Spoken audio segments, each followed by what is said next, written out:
information. Sometimes we can make mistakes by not understanding what it's telling us.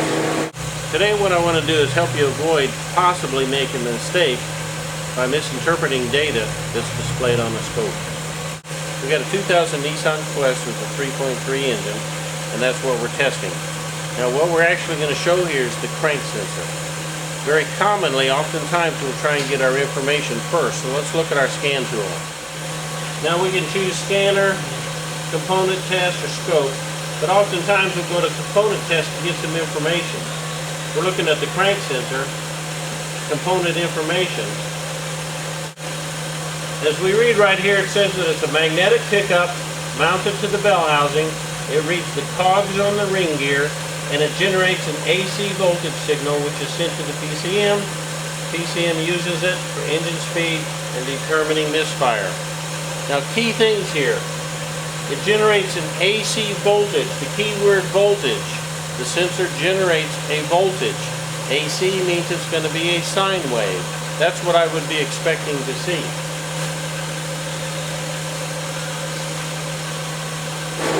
If you notice right here, it doesn't say anything about frequency. It's talking about an AC sine wave. So if I go back out of here and I want to go over, it gives me a frequency test.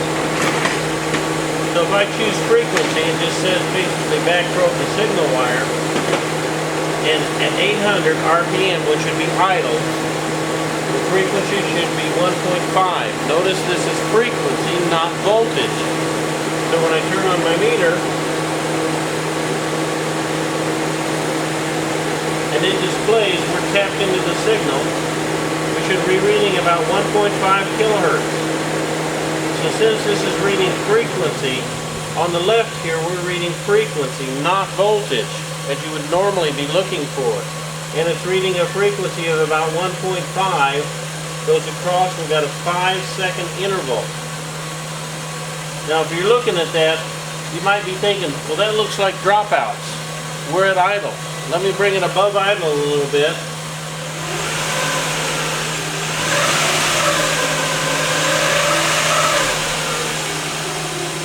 When we drop back down to idle, you might look at this and be saying, well, it's dropping out. We got dropouts at idle. If you go back up here to the top, let's say it should be 1.5 at 800. No dropouts or spikes should be present.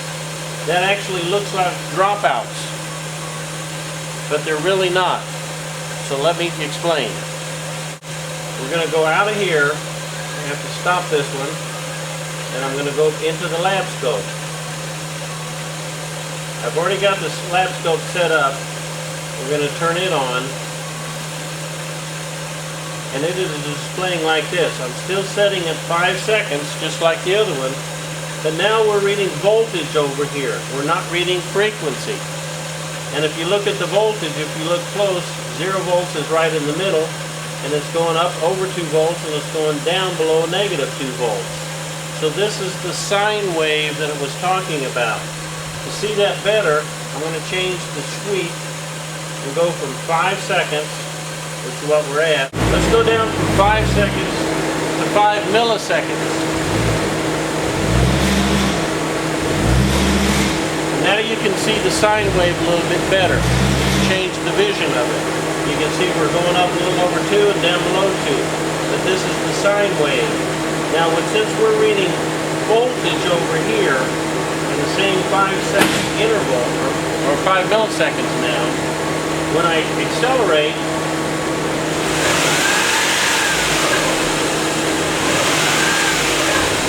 now you can see the voltage is going up, but frequency is not up and down.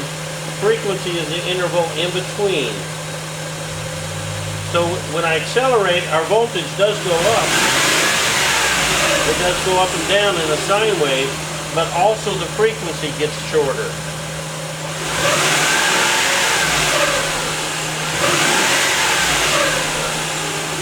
So as you look at this, there are no dropouts. We're going cleanly above and below, and it is staying nice and even. And when we accelerate,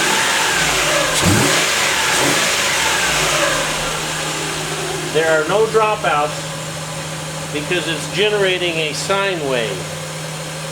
Now just to make understand that, let's go back to our component test, and in here it's a frequency test. When we start that meter, we're reading 1.5 the frequency, and it goes up. The frequency goes up. That's the same thing on the other one where it goes together.